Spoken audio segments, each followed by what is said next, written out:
Emergency shutdown handokre. Economic blockade ti makha chathagigane kotu Kangpokpi. Kangpokpi district ki manung chana laiba kharam wifi da sakhang daba singni ambush sathaduna kuki ani hat khibagi mayokta.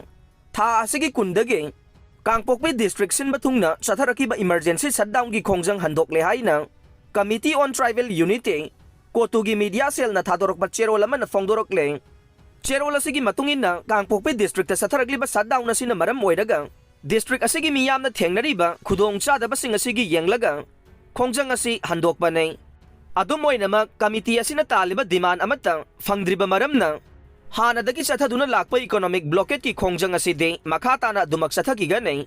Tha asigi kunda Kangpokpi district ki kharam wifi amasung harau thilgi lona ba maphamda sakhang daba singni ambush satharakpada laimakhongi mission bank dage Henminland wifi apokpa Luntilal wifi amasung Kunkho village dage Thangbelon hangsing apokpa Lunkhongam hangsing ani asi laikhidavane misi asiga mari lainana Kangpokpi district ta kotugi emergency meeting ama kauraba matungda Manipur lainga ki makhada laiba ase thajaningai oidre haina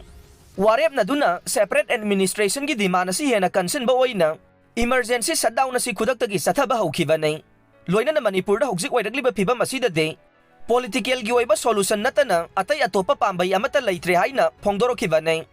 loina na maitai na hani mangki haibage case ka mari laina na Manipur police na kuki gi miyoy ani fazin duna thamkhiba sibo yaning da ba phongdok tuna tha asigi taraga manga dage National Highway 2 amasung 37 da matam kaktaba economic blockade sathaduna laklibane